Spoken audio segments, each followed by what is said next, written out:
Olha só, o presidente Jair Bolsonaro afirmou nesta segunda-feira, durante a abertura do evento Invest Brasil Forum em Dubai, nos Emirados Árabes Unidos, que os ataques que o Brasil sofre em relação à Amazônia não são justos.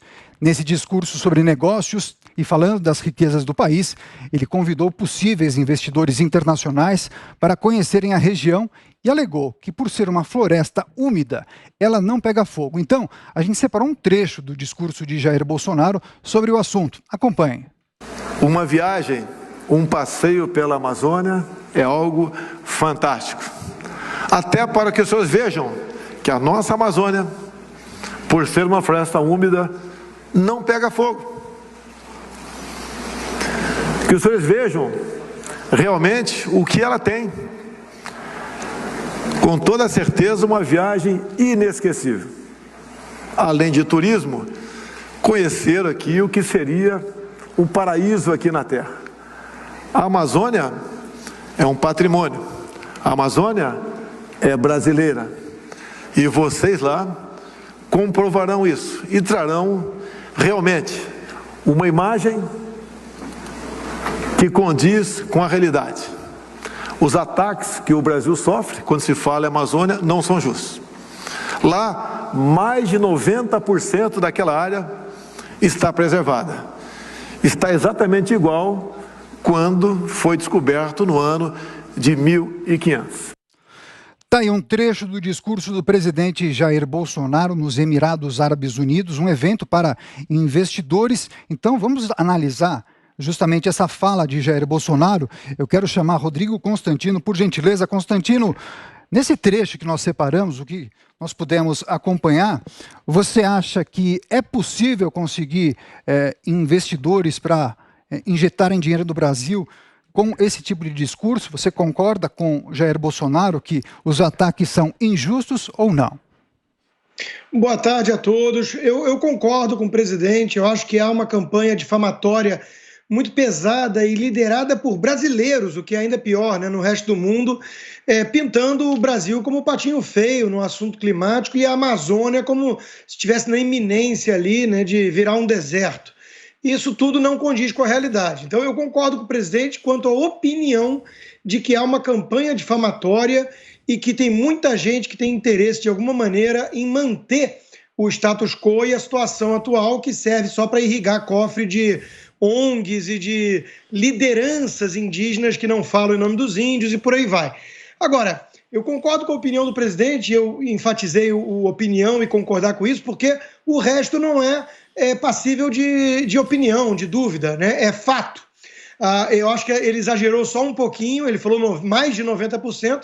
Os dados oficiais que temos dizem que 85% daquela região está preservada, intocada, né? Então, de fato, né, existe aí uma campanha mundial toda de preservação pelas florestas daqueles que são, muitas vezes, os verdadeiros culpados de terem dizimado suas próprias florestas. É o caso de quase todos os países ali europeus. Agora, o Brasil não está nessa mesma página. O Brasil tem uma Amazônia bastante preservada, basta sobrevoar que você só vai ver verde. Tem áreas de queimadas, tem os dados que aumentaram queimadas nos últimos anos, não vem desse governo. Agora, isso tudo tem que ser feito com muito cuidado, uma análise comparativa, né? Quando a gente olha só ali o que está pegando fogo ou o que está sendo desmatado e ignora a abrangência do território amazônico, que dá quase a Europa toda ali, né, ocidental, isso fica bem diferente quando a gente avalia dessa forma. Então existe um intuito deliberado, uma intenção desses grupos organizados que querem, acima de tudo, manter a Amazônia como uma espécie de mascote, né, e também de fonte de recursos para essas causas. Veja, o que o presidente reforçou ali na fala dele, né, a Amazônia é nossa, e vocês estão convidados para ir lá ver. Isso tem relevância também.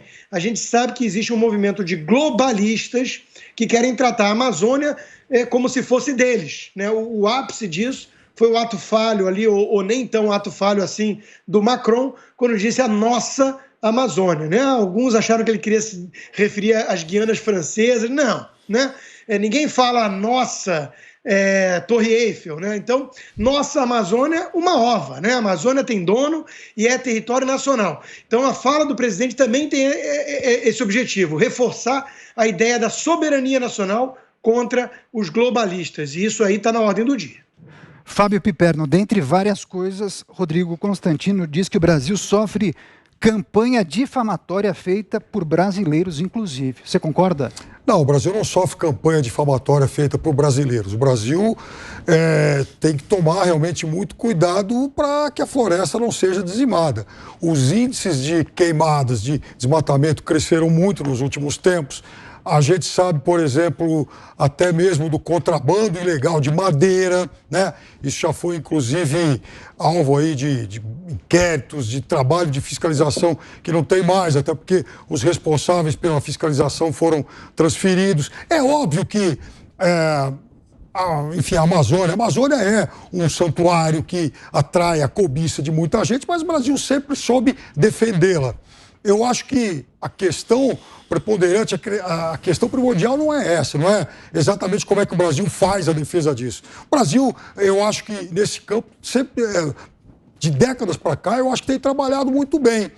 O Brasil, é óbvio que ele sofre o assédio, por exemplo, do crime organizado dos países, de grupos que vivem no nosso entorno. Tem muita gente interessada em contrabando de madeira, de minérios, né, de explorar de forma ilícita a mata. Então, é claro que o Brasil tem que tomar muito cuidado com isso. E eu acho que a vigilância, nesse sentido, tem sido bem feita. Agora, também é fato de que o Brasil melhorou a preservação de tudo isso, desse santuário todo, de 2 décadas e meia para cá, através da aprovação de várias leis ambientais, que não foram aprovadas agora, mas, enfim, o atual governo já herdou isso, felizmente, porque isso, de certa forma, também, durante muito tempo, acabou inibindo essa ação predatória. Mas o Brasil tem que fazer a sua parte, e com inteligência. O Brasil também não tem que ficar só de braço cruzado, esperando que o tempo passar. É óbvio que o Brasil, para preservar esse santuário, o Brasil tem sim que buscar recursos e atrair e exigir recursos aí da comunidade internacional. Até porque, nesse sentido, o Brasil está trabalhando não só pelo nosso país, mas pelo planeta. Agora, o presidente precisa entender que tem queimada sim, floresta úmida também pega fogo e... nos últimos tempos, o Brasil queimou muito mais do que o desejado nessa região. Agora, Constantino, leis aprovadas em outras gestões evitaram que a situação atual estivesse pior. Fala do Piperno. Pode comentar? Não, equivocada, né? Tentando enaltecer ali gestões sofríveis, né, do PT. Desde 2012 que aumentou desmatamento. Agora, de novo, insisto, né? E veja que o Piperno não tentou refutar os números, né? 85% do território ali preservado. Então, nós estamos falando de uma coisa na margem, né? O grosso da Amazônia está intacto, da forma que Pedro Cabral descobriu. Pedro Álvares Cabral encontrou, ou teria encontrado ali na região, sim. Enquanto isso, a gente vê a Califórnia aqui perto, com problemas gravíssimos de queimadas, Córdoba, na Argentina, idem, ou até na Austrália, o incêndio todo, né? E isso não é atribuído diretamente a alguma responsabilidade ou culpa das gestões dos governos, até porque se for falar disso na Califórnia, não vai ser possível dissociar do Partido Democrata, que comanda a Califórnia há décadas, né? Então, é muito curioso ver a seletividade disso, né, de atribuir diretamente ao problema do governo. Inclusive, na COP26, enquanto estavam discutindo coisas do mundo, né, os nossos brasileiros, jornalistas, acadêmicos e ongueiros, né, todos eles querendo pressionar ali justamente o ministro para falar das queimadas, dos dados imprecisos do INPE, né? Então, tudo isso é política e jogo de interesses. Não tem nada a ver com preocupação legítima com o meio ambiente, muito menos com a nossa, repito, Amazônia. Daqui a pouco eu volto para o Piperno, mas eu quero rodar então as análises dos nossos comentaristas. Bruna, Bolsonaro mais uma vez tendo que se justificar em relação à gestão do país na questão de meio ambiente da floresta amazônica. O tom que o presidente adota é o tom correto? Veja, o tom que deve ser adotado durante, assim, daqui por diante, é sempre um tom de que o Brasil é exemplo em legislação ambiental e é exemplo em conservação e preservação dos seus biomas. Quando a gente fala da Amazônia, da região amazônica, a gente está falando em termos de biogeografia, de várias regiões diferentes. A gente tem cerrado na Amazônia, a gente tem a floresta úmida, a gente tem 30% mais ou menos ali, 30%, se não me engano, são esses dados, da bacia hidrográfica, é a chamada área úmida. E na área úmida, a gente tem terra encharcada. Veja, são condições que não é ali que ocorrem, de fato, as queimadas, tá? E muito menos o desmatamento. Você tem regiões de cerrado, você tem regiões próximas às metrópoles, porque também na Amazônia a gente tem, além dos 9 idiomas, a gente tem metrópole lá dentro da região amazônica, tem cidades importantes. A Amazônia, ela abarca mais de 4 estados, né? Então, nesse sentido, quando o Bolsonaro convida os estrangeiros a virem conhecer a Amazônia, é importante que ele faça isso, porque as pessoas falam muito da Amazônia como se fosse uma floresta e não uma grande região que abriga florestas, cidades e uma biogeografia que compõem paisagens distintas, né? Alguns desses ambientes são aqueles mais propícios a queimadas, mas ainda assim, todo tipo de queimada está muito ligado a desmatamento ilegal. E não é verdade, podem repetir isso, a exaustão. E será mentira também a exaustão, que o governo Bolsonaro foi negligente quanto ao controle das queimadas. Isso não é verdade. O Ricardo Salles se empenhou justamente em combater desmatamento ilegal e deixou esse legado para o seu substituto, tá? Então, o Bolsonaro, ele adota um tom que poderia ser, inclusive, ainda mais incisivo. Evidentemente, como ele não está em nenhum encontro com globalistas querendo dizer como é que ele tem que gerir a Amazônia, talvez ele tenha adotado um tom mais simpático, né? Porque está ali nos Emirados Árabes, lugar onde interessa fazer negócios, privilegiar ali em vez da China, etc. Tem uma série de razões pelas quais ele adotou um discurso brando, mas a gente tem que, nós brasileiros, temos a responsabilidade de conhecer a Amazônia para não cairmos em narrativa de quinta categoria ditada por estrangeiros que têm interesses em diminuir a nossa capacidade de conhecer e proteger a própria floresta que está dentro do nosso território, e a gente está falando de 60% aí, né? Porque outros países também têm aí essa floresta. Nós temos essa responsabilidade e o brasileiro representa, e o Bolsonaro representa a responsabilidade dos brasileiros. Então, eu acho que é uma obrigação falar nesse tom, em nome não só da soberania do território, como destacou o Constantino, mas de todos os pesquisadores, de todos os cientistas, de todos aqueles dos geógrafos que têm cada vez mais estudado a região da Amazônia para entender como mantê-la e como tirar dela o melhor que ela pode oferecer ao país. Agora, Jorge Serrão, Bruna Torlai fala que o Brasil é um exemplo em relação à gestão ambiental. Agora, a que você atribui, então, esse tipo de tratamento que o Brasil recebe da comunidade internacional, especialmente dos países europeus? Interesse comercial? Excelente pergunta. Saudações, meus amigos e amados haters.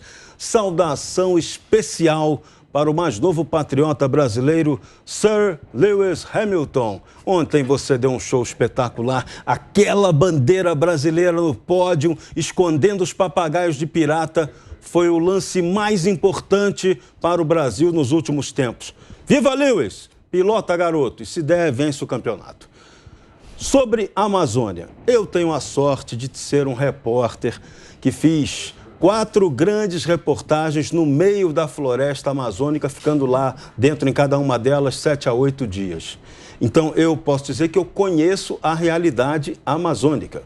Então, essa questão é fundamental. Você conhecer, falar daquilo que você realmente conhece. Além do que, há muitos anos eu também estudo a questão amazônica. Aprendi muito de Amazônia com um cara que conhecia demais essa questão, que foi o falecido almirante Roberto Gama e Silva. Aliás, um parêntese, foi Roberto Gama e Silva quem utilizou politicamente pela primeira vez o lema Brasil acima de tudo e criou a expressão Deus acima de todos. O royalty é dele, Almirante Gama e Silva. Então, só um parênteses. Mas sobre a Amazônia, da qual ele era um grande especialista, desde aquela época ele pregava pregava que a Amazônia não tem que ser preservada.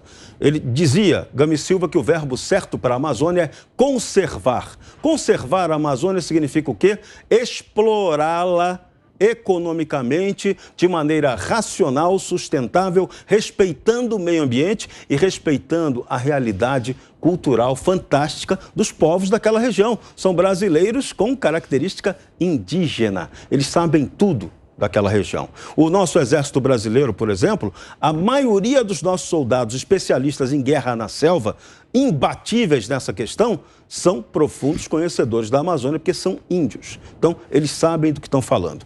A Amazônia não pega fogo. Bolsonaro tem razão na explicação aos árabes. Se você for lá, por exemplo, no meio da reserva de Mamirauá e acender um fósforo, uma vela à noite, sabe o que você vai ver?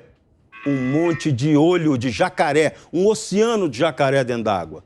Então, aquilo é outra realidade. Se você for um pouquinho mais cedo, numa outra área da mesma reserva, você vai fazer carinho na cabeça do boto cor-de-rosa. Então, isso tudo no mesmo espaço, numa mesma reserva natural conservada pelo Brasil. Então, essa história, o que nós precisamos para a Amazônia é, primeiro, ter uma política brasileira para aquela região. Isso aí é o que sempre faltou. Eu sou um defensor da tese que o Brasil não trata como deveria a Amazônia. Melhorou um pouco agora com o discurso do governo Bolsonaro, com a ida do general Hamilton Mourão para a presidência do Conselho da Amazônia. Mas ainda estamos muito longe do que precisa ser feito para aquilo ali.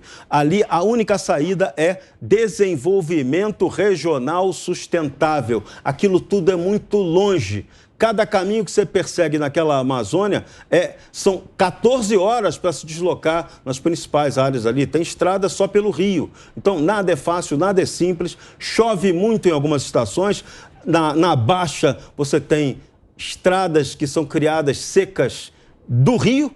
Então, você tem que ter uma outra estratégia de se transportar por ali. E a economia ali tem muitas inovações. Por exemplo, a pecuária lá foi uma coisa que não deu certo. Mas em determinadas regiões, perto dali, na região do Rio Urubu, por exemplo, em vez de criar boi, o pessoal está criando abelha jataí. É o boi voador. Então, são realidades diferentes de um Brasil que a gente não conhece e tem que conhecer. Agora, a pergunta inicial, por que esculhambam tanto a Amazônia? Oh, elementar, meu caro Watson, porque lá tem tudo que o mundo gostaria que tivesse para explorar economicamente e que não tem condição, porque aquilo ali é muita distância, é muito complexo. E o Brasil, mal ou bem, ainda tem alguma soberania sobre aquilo ali. Mas, repito, precisamos exercer essa soberania com mais competência do que exercemos hoje, com desenvolvimento real para as pessoas que vivem ali.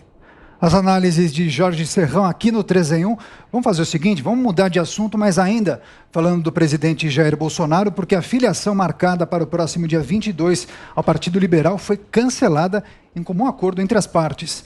Bolsonaro afirmou que tem muita coisa a conversar com Valdemar da Costa Neto, ainda para alinhar as pautas conservadoras, questões de interesse nacional e internacional, além de acordos políticos para as eleições de 2022. Então, a gente separou um trecho do que o presidente falou lá em Dubai, justamente sobre esse cancelamento. Acompanhe.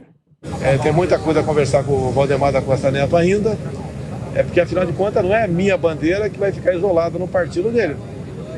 Nós queremos um projeto de Brasil, e o discurso não é apenas o meu, é do presidente do partido também. Nós estamos perfeitamente alinhados. Por várias questões, como acabou de ter uma resposta agora, a gente não vai aceitar, por exemplo, São Paulo apoiar alguém do PSDB. Não tem o candidato em São Paulo ainda, talvez o Tarcísio aceite esse desafio, seria muito bom para São Paulo e para o Brasil, mas temos muita coisa a acertar ainda. Por exemplo, o discurso meio do Valdemar, nas questões das pautas conservadoras, nas questões de interesse nacional, na política de relações exteriores, estamos indo muito bem, a questão de defesa também,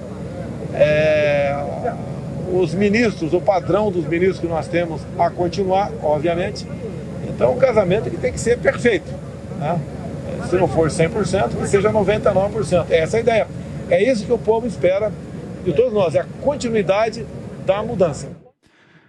O casamento tem que ser perfeito, ou 100% ou 99%, fala de Jair Bolsonaro lá em Dubai, justificando, né, o cancelamento ou adiamento da filiação ao Partido Liberal PL de Valdemar da Costa Neto. Eu começo essa rodada com a Bruna Torlé, porque o presidente tem esse hábito de fazer analogias com casamento, namoro, enfim.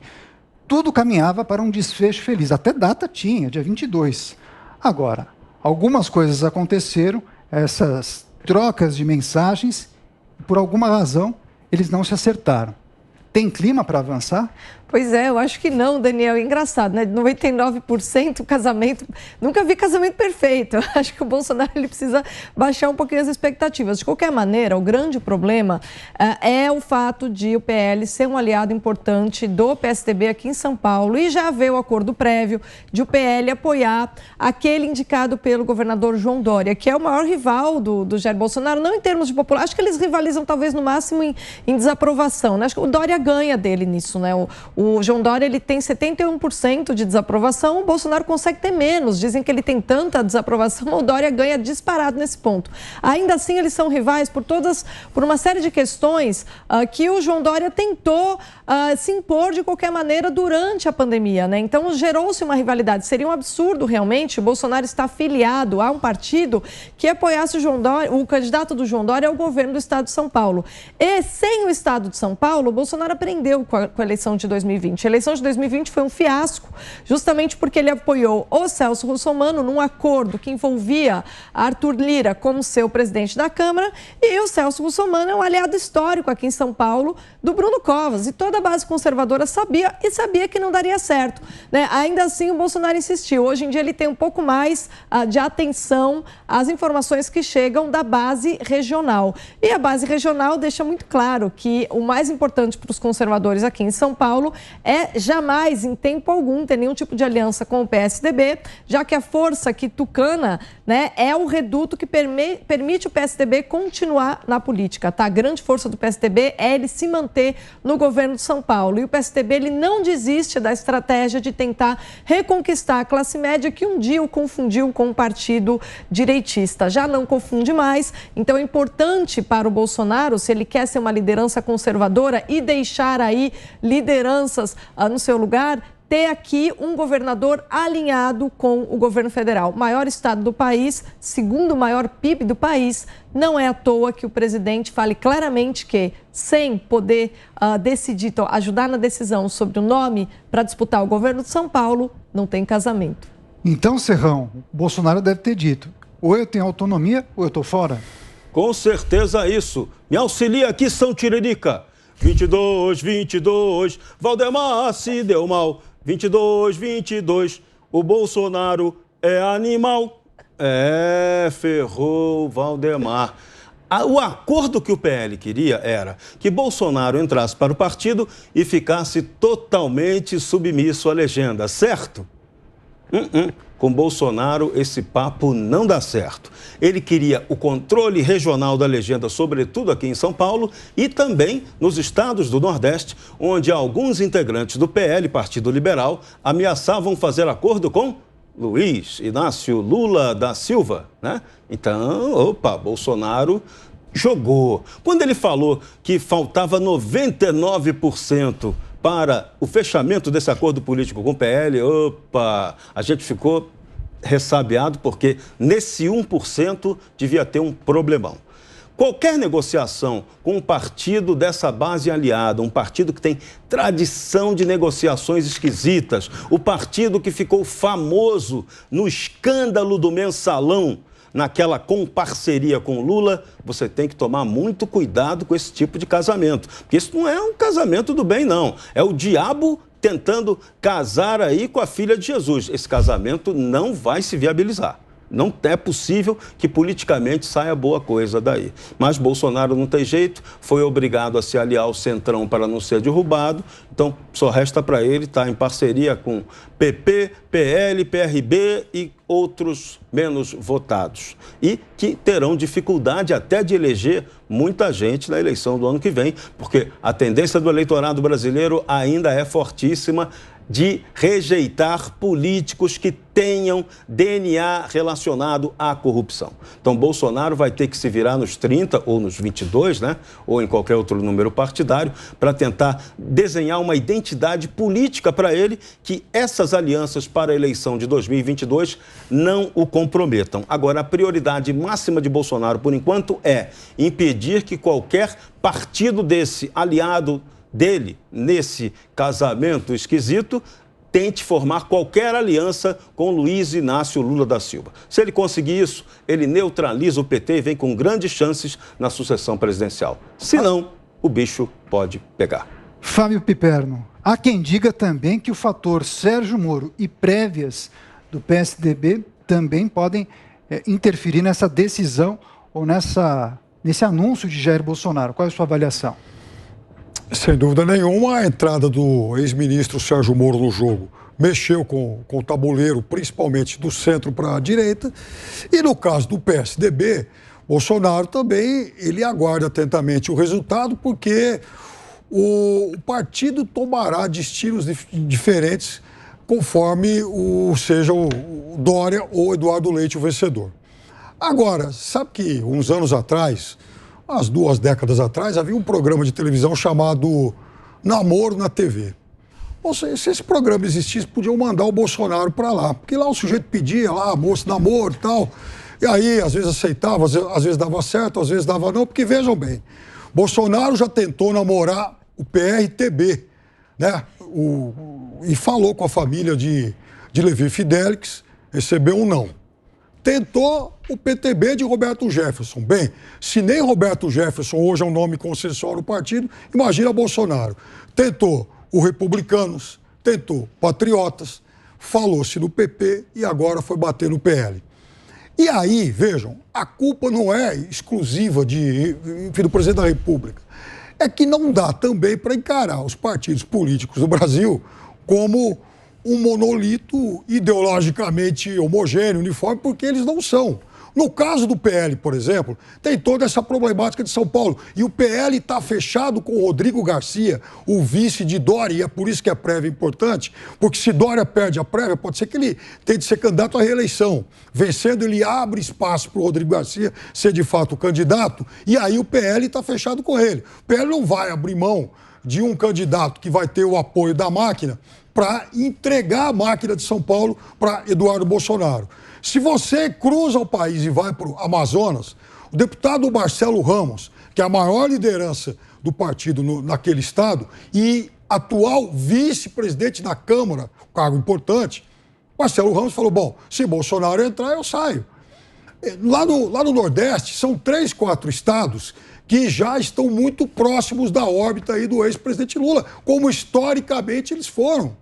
Esses estados, por exemplo, tanto o PL quanto o PP tem o vice-governador da Bahia, é o vice-governador do governador do PT. Então, é óbvio que é muito difícil negociar isso, e essa negociação será, sim, bastante intrincada. Agora, Constantino, conhecendo o modus operandi, o estilo de Jair Bolsonaro, talvez não seja melhor para ele tentar fechar com uma sigla nanica, para que ele tenha justamente essa autonomia para mandar e desmandar, entre aspas? O que você acha?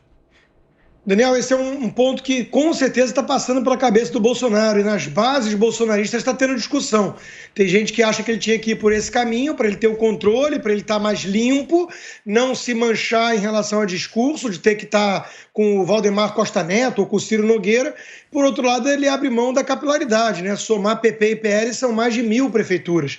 E isso numa eleição onde já há um desgaste natural depois de 3 anos de governo, quase 4 em outubro do ano que vem, é óbvio que isso pesa, é diferente do fator novidade, quando ele chegou como um outsider ali em 2018, apesar de 6, 7 mandatos na Câmara, né? Teve a questão da facada, que mexeu com a comoção das pessoas e tudo mais. Agora, já que o presidente gosta de fazer analogia com casamento, vamos um passo além, mantendo essa analogia.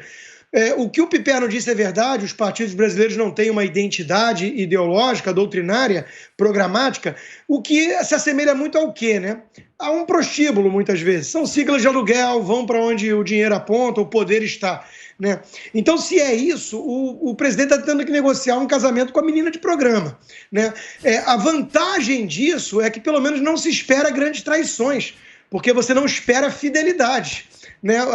A traição vem de alguém como Sérgio Moro, por exemplo. Agora, do Valdemar Costa Neto, se ele apunhalar o presidente pelas costas, ninguém vai achar que é uma grande traição inesperada. Né? Então, o presidente está tendo que amarrar bem esse casamento, justamente porque ele sabe que do outro lado não há amor, né? Não há paixão, não há fidelidade. Então, a questão de São Paulo é muito relevante, tanto que ele mencionou, inclusive uma vez mais, tentando forçar quase o seu ministro Tarcísio Gomes de Freitas sair candidato, né, pelo Estado, o que seria, creio eu, muito positivo para os paulistas e para os brasileiros em geral, né?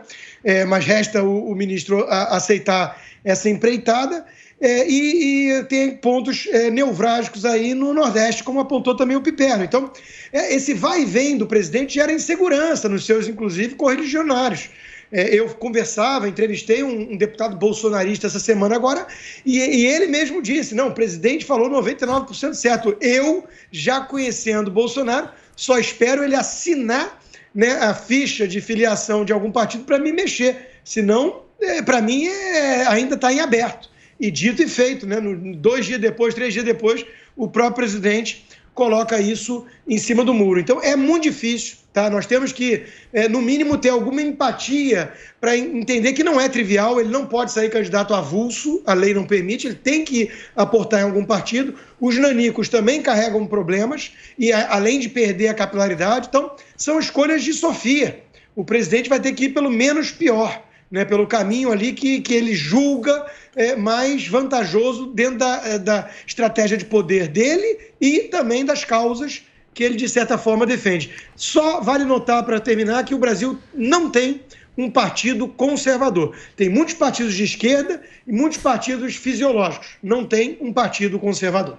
Antes do intervalo, um rápido comentário de Bruna Torlai. Rápido. Só para corrigir uma informação, tá? O PTB em nenhum momento Bolsonaro, não foi o PTB que rejeitou o Bolsonaro em nenhum momento. O PTB mantém aí as portas abertas para o Jair Bolsonaro e talvez numa negociação futura não é impossível que seja o partido que fique a ele como opção, já que ali ele tem pelo menos um ensaio de estatuto para que o PTB um dia se torne um partido conservador. Isso é algo que a gente tem que esperar antes de afirmar que tenha havido qualquer tipo de tentativa e ruptura posterior.